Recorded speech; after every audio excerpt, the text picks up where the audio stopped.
Hello दोस्तों, welcome back to the channel Srishti study point. और Punjab police के अंतर्गत पुलिस कांस्टेबल की भर्ती आई है और वो आई है डिस्ट्रिक्ट और arm cadre of Punjab police में। और ये जो पुलिस कांस्टेबल की भर्ती है इसके बारे में मैं यहाँ पर आपको सारी जानकारी दूंगी कि कब से कब तक फॉर्म भरे जा रहे हैं, इसके साथ साथ एजुकेशन क्वालिफिकेशन क्या है, कितनी वैकेंसी है, कौन लोग इस फॉर्म को भर सकते हैं। वीडियो में बने रहिएगा। जो पुलिस में जॉब चाहते हैं उनके लिए वीडियो बहुत इंपॉर्टेंट है। ये देखिए, ये पूरा यहाँ पर रिक्रूटमेंट को लेकर है और ये पूरा लिखा है recruitment portal for submission of online application form and for recruitment related information. अगर आपको इस रिक्रूटमेंट से रिलेटेड कोई भी इंफॉर्मेशन चाहिए, अपना फॉर्म सबमिट करना है, तो आप इस जो वेबसाइट है इस पर जाकर, इस पोर्टल पर जाकर इसको भर सकते हैं। इसके साथ साथ पंजाब पुलिस की ये वेबसाइट है, इस वेबसाइट पर जाकर भी आप इस रिक्रूटमेंट से संबंधित जो भी जानकारी है वो ले सकते हैं। तो दो हैं यहाँ पर, ठीक है, एक वेबसाइट और एक पोर्टल पूरा दे रखा है। इसके बाद यहाँ पर आपको मैं बता दूं कि फॉर्म जो है वो आज से ही भरने स्टार्ट हो गए हैं, 14 मार्च 2024 को शाम 7 बजे से। और फॉर्म भरने की लास्ट डेट है 4 मार्च 2024, ठीक है। 4 अप्रैल है, मार्च नहीं दोस्तों, कितनी है, 4 अप्रैल 2024। और अगर आपको कोई भी इंफॉर्मेशन चाहिए इस रिक्रूटमेंट से रिलेटेड तो इन्होंने अपना हेल्प डेस्क नंबर भी दे रखा है। ये है वो नंबर, इस पर आप बात कर सकते हैं। इसके साथ साथ अगर आपको कोई प्रॉब्लम है इस जो यहाँ पर पूरा इस रिक्रूटमेंट से रिलेटेड ऊपर कहा है, तो आप जो भी अगर प्रॉब्लम फेस कर रहे हैं कोई कैंडिडेट इस फॉर्म को भरते समय, तो इस वेबसाइट पर, इस पोर्टल पर जाकर, ठीक है, वेबसाइट नहीं है ये पोर्टल है, इस पोर्टल पर जाकर अपनी बात कह सकते हैं, ठीक है। इसके बाद यहाँ पर है आपके ऑनलाइन जो फॉर्म है बता रखा है, इस पोर्टल पर आप अपने फॉर्म को भर सकते हैं। सारी वैकेंसी से रिलेटेड रिक्रूटमेंट की जो वैकेंसी है, रिक्रूटमेंट है जो, इसकी पूरी अपडेट इस पोर्टल पर दे रखी है। इसके साथ साथ ये भी बताया कि एग्ज़ाम जो है CBT बेस होगा और इसके बाद आपका फिजिकल टेस्ट होगा, जैसा कि पुलिस की भर्ती में सब में होता है। CBT बेस का मतलब क्या हुआ, कंप्यूटर बेस्ड टेस्ट। इसके बाद यहाँ पर ये देखिए, आपकी जो पोस्टिंग है, अगर आप रिक्रूट हो जाते हैं यानी कि आप की नौकरी इसमें लग जाती है, तो आपकी पोस्टिंग या तो पंजाब में भी कहीं हो सकती है, पूरे भारत में कहीं हो सकती है, या बाहर विदेश में भी हो सकती है, ठीक है। इसके साथ साथ यहाँ पर देखिए टोटल वैकेंसी दे रखी है। ये 2 तरह की वैकेंसी आई हैं, एक तो डिस्ट्रिक्ट पुलिस कैडर के आई हैं। तो डिस्ट्रिक्ट पुलिस कैडर की जो है उसके अंतर्गत देखिए इन्होंने पूरा ये ओपन कर रखा है। टोटल वैकेंसी 970 है और उसमें से, इस 970 में से 317 फीमेल की हैं, ठीक है। इस चीज़ को ध्यान रखिएगा।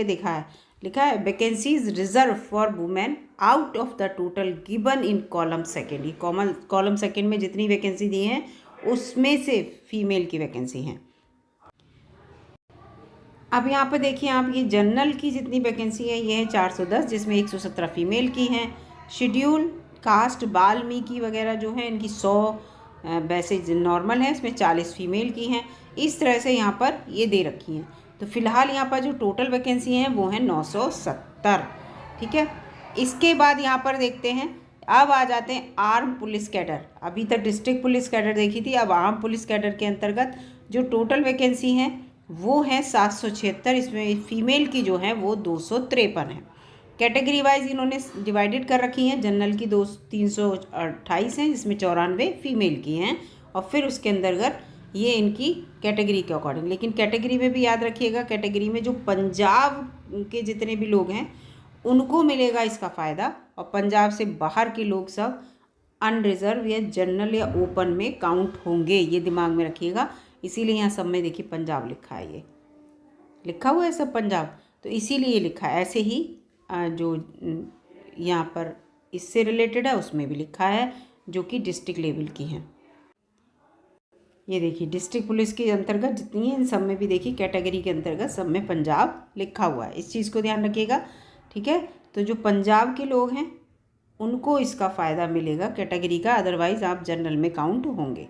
अब यहाँ पर आगे देखते हैं, आगे इस क्या लिखा है, 17 पेज का पूरा नोटिफिकेशन है और इसको पूरा यहाँ पर देखते हैं हम लोग। इसमें देखिए पे स्केल दे रखा है, इसको इतना आवश्यक नहीं है और ये आप देख लीजिएगा।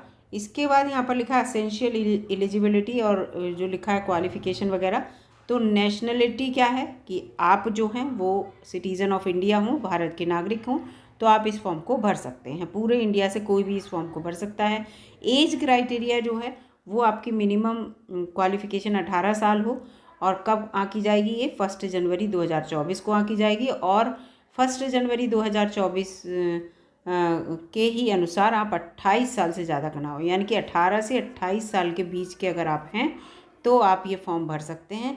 और दूसरी बात, अगर आप पंजाब से रिलेटेड हैं तो ये देखिए, अगर आपका रेजिडेंस पंजाब का है तो आपको जो है, अगर आप शेड्यूल कास्ट में हैं, बैकवर्ड में हैं, तो आप लोगों को 3 साल की छूट मिलेगी। 33 साल तक, 3 नहीं 5, 28 और 5 33 होता है ना, तो 5 साल की यहाँ पर छूट है +5, ठीक है, इस कैटेगरी के अंतर्गत ये वाली जो है। और इसके बाद यहाँ पर देखिए, ये एक्स सर्विसमैन जिनका रेजिडेंस पंजाब में है तो उनकी सर्विस का डिडक्ट कर लिया जाएगा, ठीक है, जो वो है उसको माइनस करके जो एक्चुअल एज है उसके अंतर्गत उनको उस एज लिमिट में जो है ये फॉर्म भर सकते हैं। तो एक्स सर्विसमैन को काफ़ी फ़ायदा मिलता है। इसके साथ साथ ये पूरा relaxation of 5 up to 5 year in the prescribed upper age limit has been granted to the candidate who are serving regular employee of Punjab government or other state of other state or central government, such as maximum age for such candidate shall be 33 years as मतलब 1 जनवरी 2024, ठीक है। तो यहाँ पर in the prescribed upper as, तो यहाँ पर अगर आप गवर्नमेंट एम्प्लॉई हैं, चाहे पंजाब गवर्नमेंट में हो, चाहे आप किसी स्टेट की गवर्नमेंट में हो या सेंट्रल गवर्नमेंट में हो, तो भी आपको 5 साल की यहाँ पर छूट मिलेगी उम्र में। इस तरह का ये दे रखा है। इसके बाद ये देखिए, एजुकेशन क्वालिफिकेशन जो है, अगर आप नॉर्मल कैंडिडेट हैं, डिस्ट्रिक्ट और आर्म दोनों पुलिस फोर्स कैडर के लिए है ये, और यहाँ तो आपको 12th पास होना ज़रूरी है, ठीक है। और अगर आप एक्स सर्विसमैन हैं तो आपको 10वां पास भी हैं आप, तो आप इस फॉर्म को भर सकते हैं। इस चीज़ को ध्यान रखना। और कैंडिडेट ने इस चीज़ का जो भी इनके पास डिग्री है, चाहे वो 12th की है या 10th की जो भी मांगी गई है, 12th की तो नॉर्मल से मांगी गई, 10th की एक्स सर्विसमैन से, तो वो 1 जनवरी 2024 को उनके हाथ में इसका सर्टिफिकेट होना चाहिए, ठीक है। मैंडेटरी क्या है? मैंडेटरी ये है कि आपने 10th के लेवल में, या इसको पूरा लिखा हुआ है, 10th में पंजाबी भाषा से रिलेटेड आपके पास एक सब्जेक्ट रहा हो या एक पेपर रहा हो, ठीक है। तो जिन लोगों को पंजाबी भाषा से रिलेटेड एक सब्जेक्ट उन्हें अपने पूरे सब्जेक्ट में रखा हो, तो वो इस फॉर्म को भर सकते हैं। तो आप समझ जाइए कि आप भले ही पंजाब से बाहर के हैं, लेकिन वही लोग इस फॉर्म को भर पाएंगे जिन्होंने 10th में पंजाबी पढ़ी हो। तो बहुत से लोग पंजाबी जो हैं वो पंजाब से बाहर भी रहते हैं, और लेकिन वो पंजाबी भाषा के रूप में उन्होंने यूज़ किया हो, या बहुत से विद्यालयों में ऐसे होता है कि 10th लेवल में एक एक्स्ट्रा भाषा सिखाई जाती है, तो हो सकता है उन्होंने पंजाबी पढ़ी हो, तो वो लोग इस फॉर्म को भर सकते हैं। जैसे नवोदय में आपने देखा है, ठीक है, एंड नवोदय विद्यालय जो होते हैं उनमें ऐसा होता है कि एक आपकी जो नॉर्मल लैंग्वेज है वो है, उसके अलावा एक एक्स्ट्रा भाषा भी आपको सिखाई जाती है, तो वो लोग इस फॉर्म को भर सकते हैं। इसके साथ साथ फिज़िकल स्टैंडर्ड इसमें दे रखा है, क्योंकि सही बात है, आपका जब CBT एग्ज़ाम हो जाएगा तो उसके बाद आपका फिज़िकल टेस्ट होगा।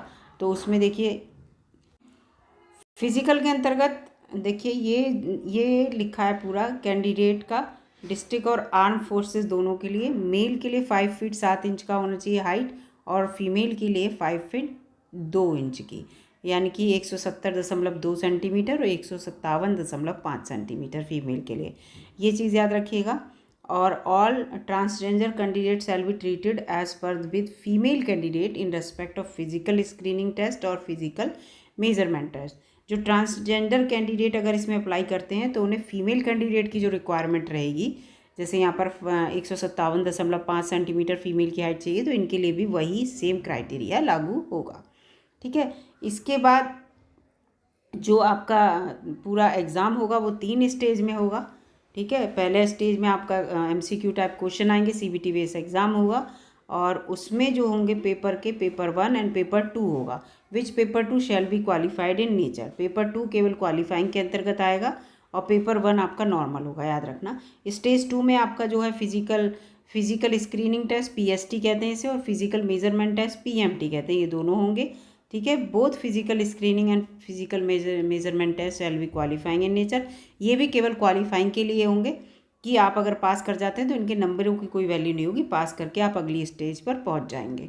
स्टेज 3 जो है वो डॉक्यूमेंट वेरिफिकेशन होगा आपका, तो ये इसके अंतर्गत होगा। CBT बेस्ड एग्जाम में देखिए पेपर 1 पेपर 2, पेपर 1 में आपके 100 क्वेश्चन होंगे, 1 नंबर का होगा। पेपर 2 का जो है shall be mandatory qualifying test होगा। Punjabi language of matriculation standard comprising of 50 question carrying 1 marks in each with 50 marks as qualifying criteria. The marks obtained in this letter shall not be counted in the determining merit.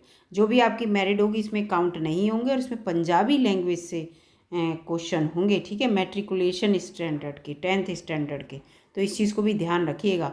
इसीलिए यहाँ पर मांगा गया paper 2, इसीलिए qualifying है, इसकी कोई role नहीं है, लेकिन इसमें पास होना ज़रूरी है और इस पेपर को देना ज़रूरी है। पेपर फर्स्ट जो होगा वो आपका मेरिट मेंटेन करेगा 100 नंबर में। ठीक है, इस चीज़ को याद रखना। और पेपर फर्स्ट के सिलेबस में पूरा GS आएगा, पूरा हिस्ट्री लिखा है, साइंस टेक्नोलॉजी करंट अफेयर सब आएगा, है ना।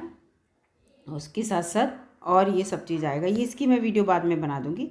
और यहाँ पर नेगेटिव मार्किंग जो है वो नहीं होगी, इसको याद रखना। नॉर्मलाइजेशन डेफिनेटली होगी, क्योंकि CBT एग्ज़ाम जो है एक से ज़्यादा शिफ्ट में होता है, तो उसका नॉर्मलाइजेशन होता है। मिनिमम मार्क्स हर हाल में लाने हैं अगर आपको पास होना है तो कैंडिडेट को जो है यहाँ पर दिख रहा है, पूरा यहाँ पर दिखा है कि ये कैंडिडेट जो हैं शेड्यूल कास्ट, बैकवर्ड और इकोनॉमिकली वीकर सेक्शन वाले, एक सर्विसमैन, इनको 35% मार्क्स हर हाल में लाने हैं। और और उसके अलावा जो कैटेगरी हैं अनरिजर्व वगैरह, उन्हें 40%, किसमें, पेपर फर्स्ट में। पेपर सेकंड तो केवल कंसीडरेबल, केवल क्वालिफाइंग है, इसलिए पेपर फर्स्ट में यानी कि 100 नंबर में से 40 नंबर हर हाल में लाने हैं, और 100 नंबर में से 35 नंबर हर हाल में लाने हैं कैटेगरी वालों को। इस चीज़ को याद रखिएगा। और candidate shall also be required to score a minimum 50% of the marks paper second after normalization of carried out the qualifying for the next stage. मतलब आप नॉर्मलाइजेशन हो जाने के बाद कम से कम आपके 50% मार्क्स आ रहे हों तो आप नेक्स्ट स्टेप पे जाएंगे, यानी कि फिजिकल आपका होगा, अदरवाइज आपको वापस कर दिया जाएगा।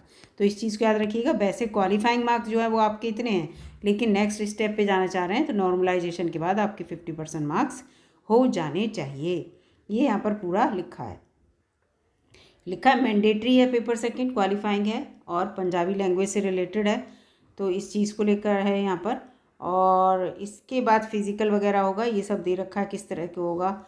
और इसको जो है पहले आप प्री पास कीजिए, फिर उसके पेपर CBT, फिर उसके बाद जो है आगे का इसका जो पूरी वीडियो मैं अलग से बना दूंगी, नहीं तो बहुत बड़ी वीडियो हो जाएगी। तो ये वीडियो अगर आपको अच्छी लगी है, इसमें आपको लगा है कि मैंने आपको सब कुछ बता दिया है, कोशिश की है मैंने सब कुछ बताने की। और इसका यहाँ पर ये देखिए, 1 मिनट, फ़ीस के बारे में और बता देती हूँ। फ़ीस जो है कितनी सबमिट होगी, तो देखिए जनरल कैटेगरी की एप्लीकेशन फ़ीस 500 रुपये है, और एग्जामिनेशन फ़ीस 650 है, पूरी आपको 1150 देनी होगी।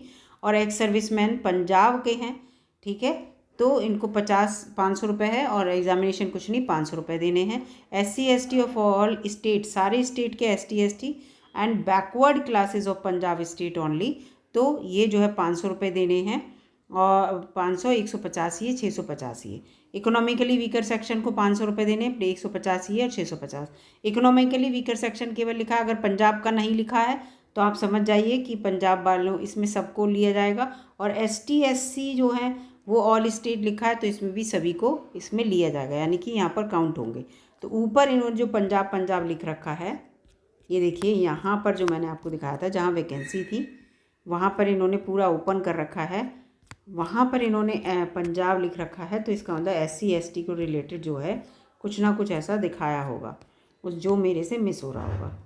तो यहाँ पर देखिए बैकवर्ड क्लासेस, नहीं यहाँ तो लिखा है अभी शेड्यूल कास्ट। अच्छा, शेड्यूल कास्ट में नॉर्मल ये वाले पंजाब के लिए, जो और दूसरे शेड्यूल कास्ट हैं तो उनको हो सकता है ये कंसीडर करें। फ़िलहाल जिस हिसाब से इसमें इन्होंने फ़ीस को दिखाया है उस हिसाब से, तो इन चीज़ों को देख लीजिएगा।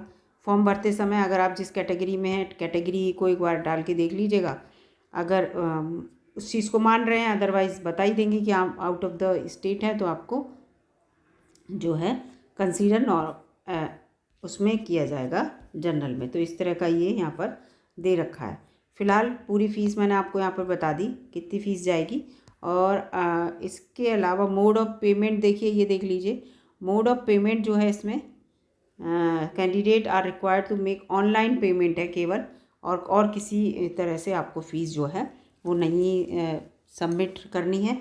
और आपकी फ़ीस रिफ़ंडेबल नहीं है बिल्कुल भी। आपको जो अपनी फ़ीस है वो अगर जमा कर दी तो वापस नहीं होगी। आप फॉर्म अगर ऑनलाइन सबमिट करेंगे तो यही जो उनका पोर्टल है इस पर जाकर सबमिट कर सकते हैं, और कोई दिक्कत हो तो आप क्वेश्चन भी कर सकते हैं।